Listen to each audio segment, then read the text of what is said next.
जय हिंद, वंदे मातरम। साथियों, बिहार पुलिस सिपाही की नई भर्ती 2025 के लिए आज आपका फिर से साइंस का एक न्यू प्रैक्टिस सेट स्टार्ट होता है।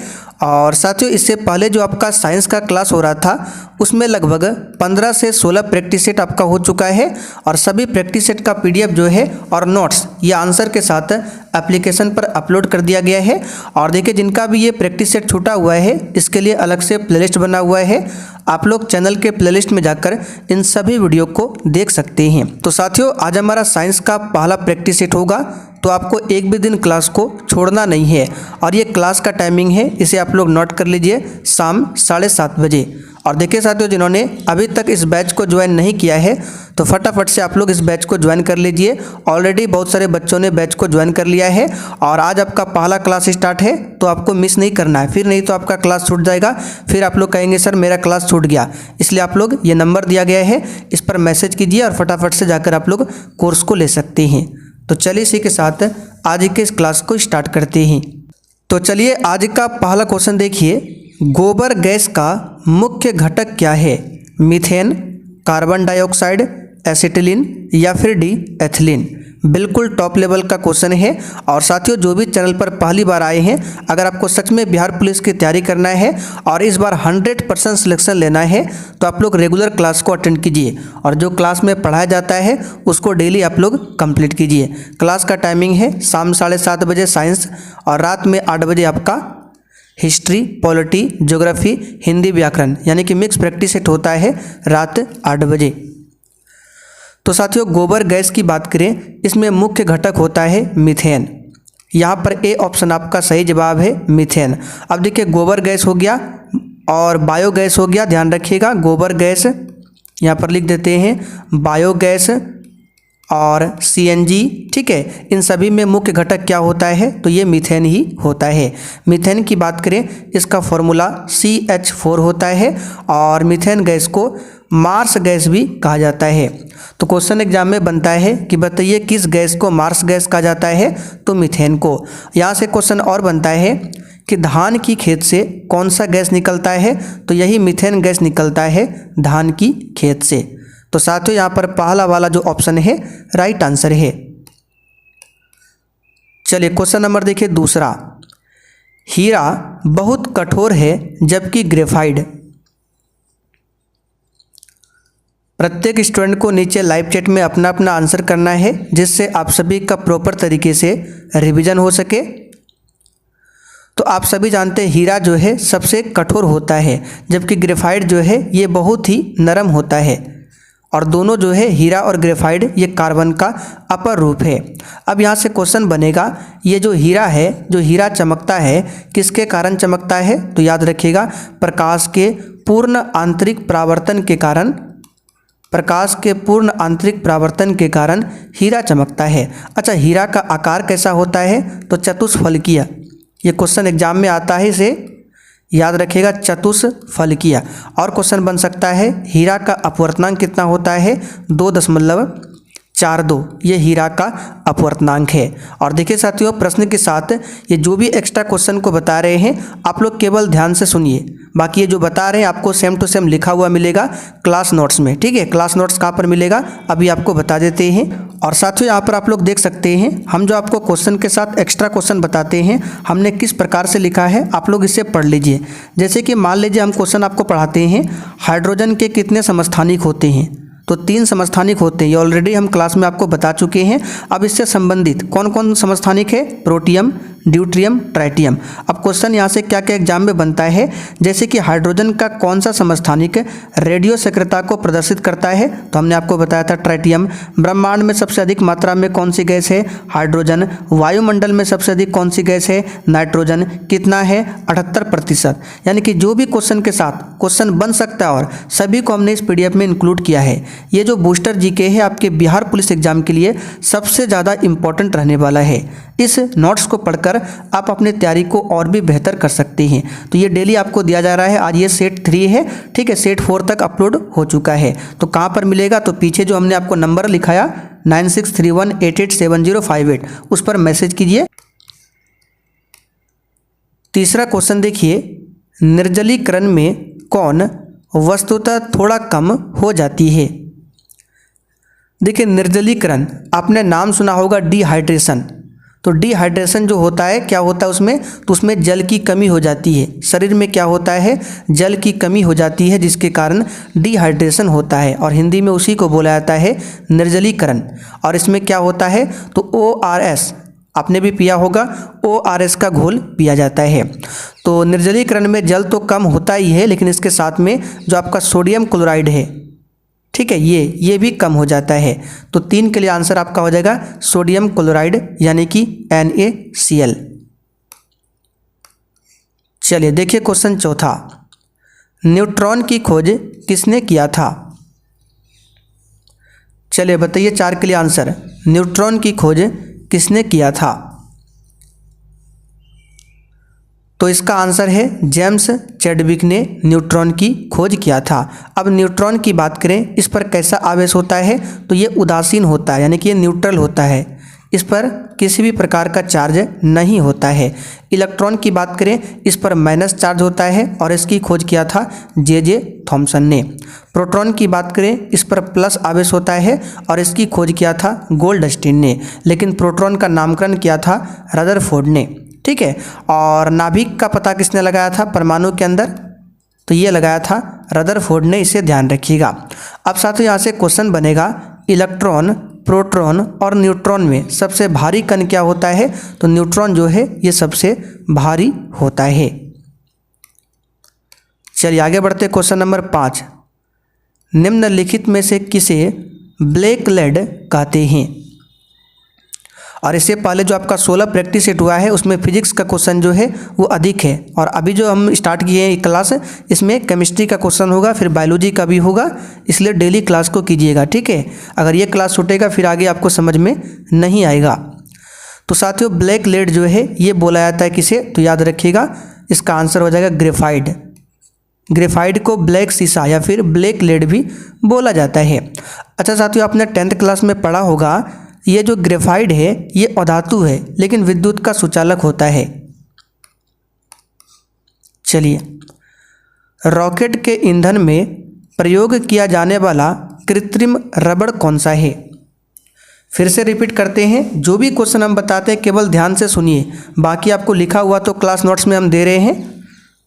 चलिए बताइए, रॉकेट के ईंधन में प्रयोग किया जाने वाला जो कृत्रिम रबड़ होता है वो होता है आपका कौन सा। तो देखिए सबसे पहले हम रबड़ को जान लेते हैं। रबड़, तो रबड़ का एक प्राकृतिक बहुलक होता है और एक कृत्रिम बहुलक होता है।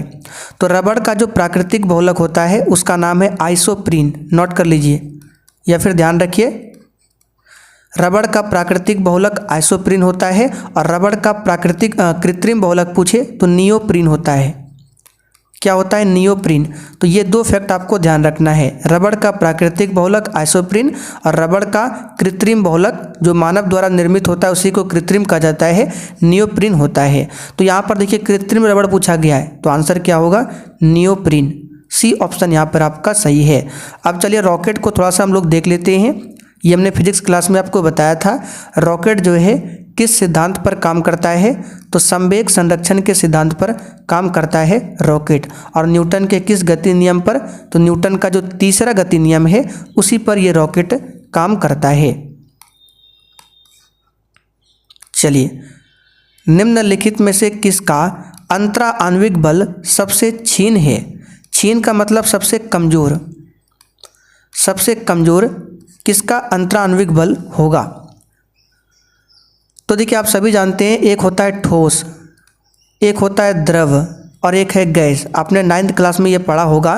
तो ठोस में जो अंतरा आणविक बल होता है सबसे मजबूत होता है, द्रव में उससे कम होता है और गैस में पूरा ही कम होता है। अब देखना पड़ेगा चारों ऑप्शन में से गैस कौन सा है।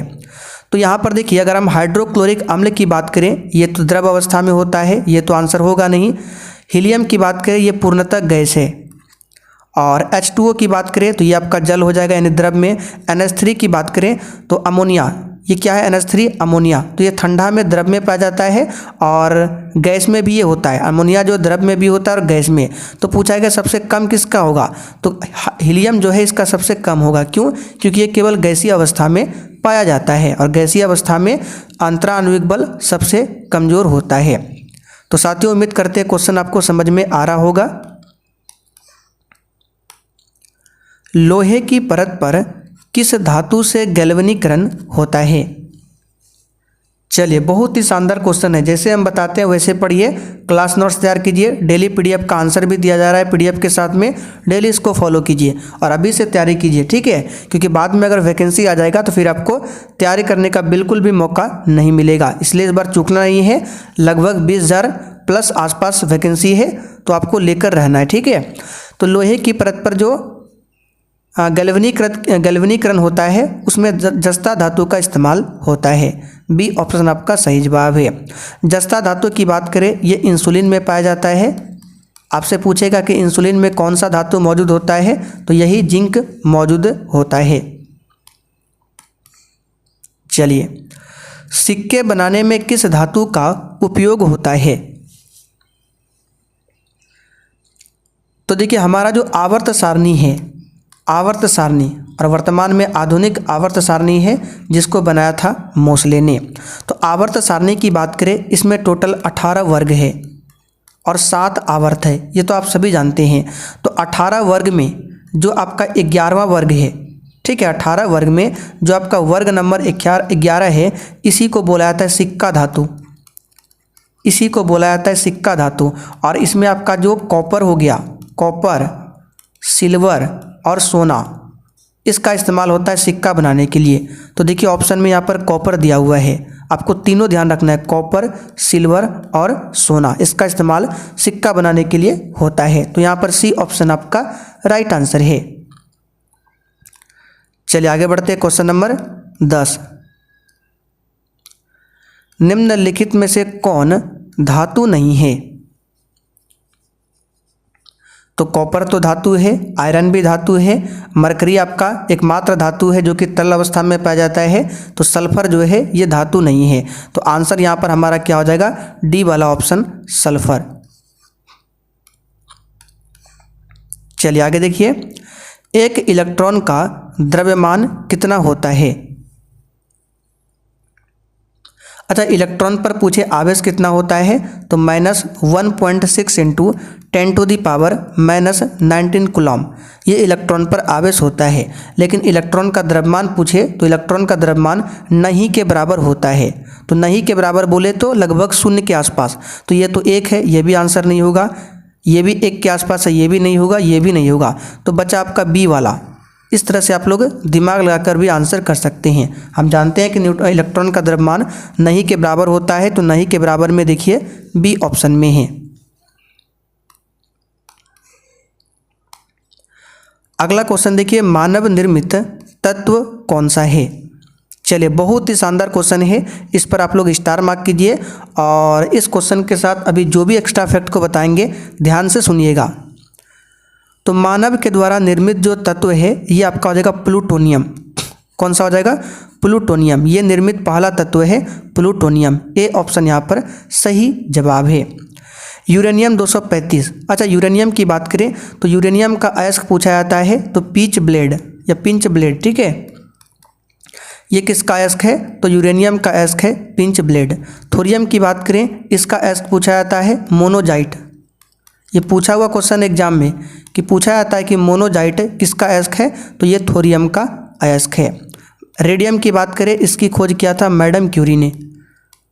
किसने किया था? मैडम क्यूरी ने रेडियम का पता लगाया था और मैडम क्यूरी को 2 बार नोबेल पुरस्कार भी मिला है। चलिए, निम्नलिखित में से किसमें सर्वाधिक नाइट्रोजन होती है?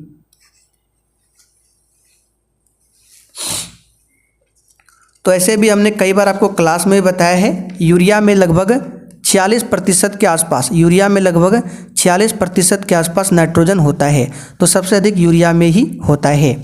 अच्छा, यूरिया का फॉर्मूला क्या होता है? तो NH2CONH2, ये यूरिया का फार्मूला होता है, ध्यान रखिएगा। यूरिया की बात करें तो प्रयोगशाला में बना ये पहला कार्बनिक यौगिक है यूरिया। आपसे पूछेगा कि प्रयोगशाला में बना पहला कार्बनिक यौगिक कौन सा है? यूरिया। और यूरिया का संश्लेषण किसने किया था? तो वोहलर ने। वोहलर नाम का एक व्यक्ति था यानी वैज्ञानिक था, इसने यूरिया का संश्लेषण किया था। जिप्सम का प्रयोग उस प्रकार के मृदा में किया जाता है जो होता है, देखिए साथियों, एक होता है आपका अम्लीय मृदा और एक होता है आपका क्षारीय मृदा। ठीक है, तो अम्लीय मृदा की बात करें तो अम्लीय मृदा के अम्लता को नष्ट करने के लिए इसमें चूना का प्रयोग होता है, और क्षारीय मृदा के क्षारीय को नष्ट करने के लिए जिप्सम का प्रयोग होता है। तो जिप्सम का प्रयोग किस प्रकार के मृदा में होता है, तो क्षारीय मृदा में, और अम्लीय मृदा में पूछे तो चूना का इस्तेमाल होता है। अब जिप्सम की बात करें तो जिप्सम का फॉर्मूला होता है CaSO4 × 2H2O, ये जिप्सम का है। और प्लास्टर ऑफ पेरिस का CaSO4 × ½ H2O, ये जिप्सम का ये प्लास्टर ऑफ पेरिस का फॉर्मूला है। चलिए, आवर्त सारणी के वर्ग 1 के तत्व होते हैं। तो अभी हमने आपको बताया था कि आधुनिक जो आवर्त सारणी है उसको मोसले ने बनाया था, और आधुनिक जो आवर्त सारणी है किस पर आधारित है, तो परमाणु संख्या पर आधारित है। केवल ध्यान से सुनिएगा, ठीक है। तो आवर्त सारणी में जो पहला वर्ग है इसको बोला जाता है क्षार धातु। ठीक है, क्या बोला जाता है, क्षार धातु। वर्ग 2 की बात करें इसको बोला जाता है मृदा धातु। मृदा धातु। वर्ग 11 को बोला जाता है सिक्का धातु, अभी हमने आपको बताया था सिक्का धातु। वर्ग 17 के समूह को बोला जाता है हैलोजन। हैलोजन, जिसमें आपका क्लोरीन फ्लोरीन ये सभी आता है, हैलोजन। वर्ग 18 वाले धातु को बोला जाता है निष्क्रिय गैस। वर्ग 18 के समूह को निष्क्रिय गैस बोला जाता है, इसी को अक्रिय गैस बोला जाता है, इसी को इनर्ट गैस बोला जाता है, इसी को उत्कृष्ट गैस बोला जाता है। ठीक है, तो यहाँ पर आंसर होगा क्षार धातुएं। विटामिन सी किस नाम से जाना जाता है, तो प्यारे बच्चों विटामिन सी जो है इसका रासायनिक नाम एस्कॉर्बिक अम्ल है। विटामिन ए का रासायनिक नाम पूछे क्या है, तो इसका है रेटिनॉल। क्या है, रेटिनॉल विटामिन ए का रासायनिक नाम है। इसकी कमी से रतौंधी बीमारी होती है। विटामिन बी का रासायनिक नाम है थायमिन। ये सब आपको नोट्स में लिखा हुआ मिलेगा, ठीक है। विटामिन बी का रासायनिक नाम है थायमिन, इसकी कमी से होती है बेरी बेरी रोग। विटामिन सी का रासायनिक नाम होता है एस्कॉर्बिक अम्ल, जो कि सी ऑप्शन में है, और इसकी कमी से होती है अस्कर्वी रोग। विटामिन डी का रासायनिक नाम होता है कैल्सीफेरॉल। केवल ध्यान से सुनिएगा, कैल्सीफेरॉल, और इसकी कमी से होता है सूखा रोग, जिसको रिकेट्स भी बोला जाता है। विटामिन ई का रासायनिक नाम है टोकोफेरॉल। टोकोफेरॉल, इसकी कमी से बांझपन का शिकायत होता है। विटामिन के की बात करें, इसका नाम है फिलोक्विनॉन। फिलोक्विनॉन, ठीक है, और ये रक्त के लिए रक्त का थक्का बनने के लिए ये होता है विटामिन के, जिसका रासायनिक नाम है फिलोक्विनॉन। अब विटामिन बी की बात करें तो विटामिन बी में आपका होता है vitamin B2, B3, B5, B6। तो विटामिन B12 जो होता है ये अक्सर एग्जाम में आता है, तो इसमें पाया जाता है कोबाल्ट धातु विटामिन B12 में, और इसका रासायनिक नाम क्या है, विटामिन B12 का साइनोकोबालामिन। क्या है, साइनोकोबालामिन।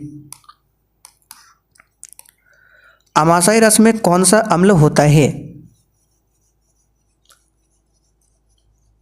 तो सिंपल सा क्वेश्चन है, हाइड्रोक्लोरिक अम्ल होता है अमाशय के रस में, यानी कि HCl। अच्छा साथियों, एसिटिक अम्ल का फॉर्मूला क्या होता है, तो याद रखिएगा CH3COOH, ये कभी कभी आता है। निम्नलिखित में से कौन सा एक त्रिक्षारकीय अम्ल है, इसको डायरेक्ट आपको याद रखना होगा, फास्फोरिक अम्ल। बिच्छू बुटीनेटॉल की पत्तियों के छू जाने पर जलन पैदा होती है, यह किसके अंतःक्षेपण के कारण होता है। यानी कि बिच्छू जो डंक मारता है या फिर एक नेटॉल का जो पत्ती होता है उसको भी छुएंगे तो जलन पैदा होता है, ये किसके कारण होता है। तो बिच्छू के डंक में, लाल चींटी के डंक में आपने सुना होगा क्या होता है, फॉर्मिक अम्ल। फॉर्मिक अम्ल को ही मेथनोइक अम्ल भी बोला जाता है, तो इसका आंसर हो जाएगा बी ऑप्शन। सिट्रिक अम्ल की बात करें, नींबू संतरा में सिट्रिक अम्ल होता है, इमली में टार्ट्रिक अम्ल होता है, ठीक है, सिरका में एसिटिक अम्ल होता है। चलिए, इस टाइप के क्वेश्चन एग्जाम में अक्सर पूछे आते हैं। निम्नलिखित घोलों में से कौन सा नीले लिटमस पत्र को लाल में परिवर्तित नहीं करता है?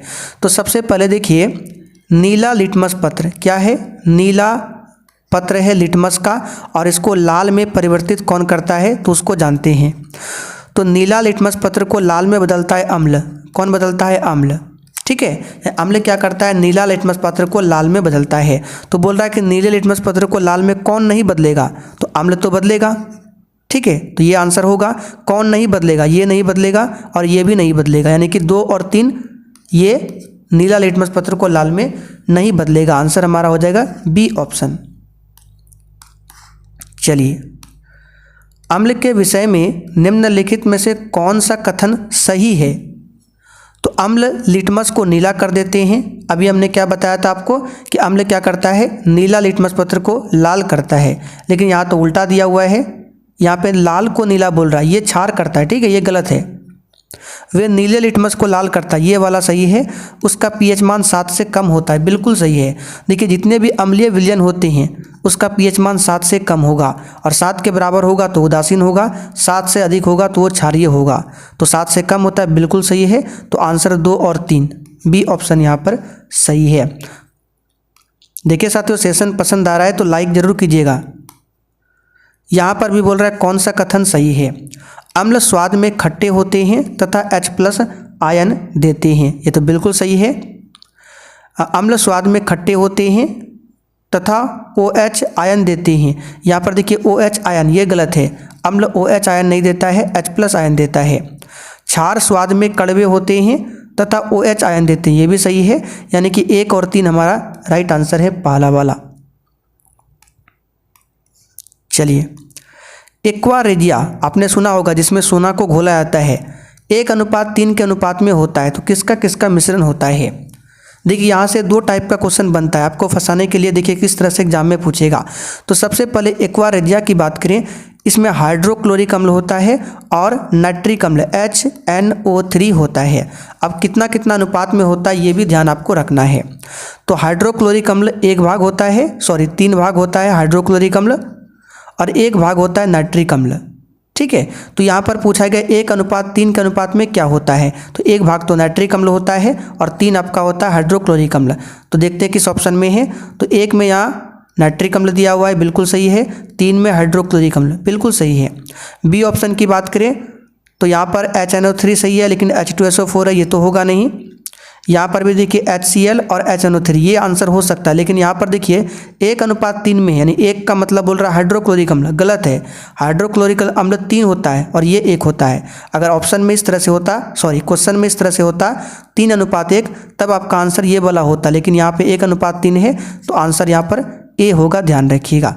ठीक है, बस आपको इतना ध्यान रखना है कि HCl 3 होता है और नाइट्रिक अम्ल 1 होता है। अब कैसा भी क्वेश्चन पूछे आपसे बन जाएगा। निम्नलिखित में से कौन सा एक कैल्शियम कार्बोनेट लवण को प्रदर्शित नहीं करता है? तो सिर्फ यहाँ पर ध्यान दीजिए, कैल्शियम कार्बोनेट। तो कैल्शियम कार्बोनेट का फॉर्मूला होता है CaCO3। इसी को बोला जाता है खड़िया या फिर चौक या फिर संगमरमर या फिर चूना पत्थर। तो यहाँ पर देख सकते हैं संगमरमर, ये तो आंसर होगा। खड़िया चौक ये भी है, चूना पत्थर ये भी है, लेकिन चूने का पानी ये कैल्शियम कार्बोनेट लवण को प्रदर्शित नहीं करता। यानी कि आपसे पूछ रहा है कैल्शियम कार्बोनेट किसका किसका फॉर्मूला होता है, तो ये संगमरमर का होता है, ये भी होता है, ये भी होता है। तीनों का फॉर्मूला यही होता है। चलिए आगे देखिए, निम्नलिखित में से कौन सा एक धोने के सोडा का रासायनिक सूत्र है? ये क्वेश्चन इस बार बिहार पुलिस में 2024 में पूछा गया था।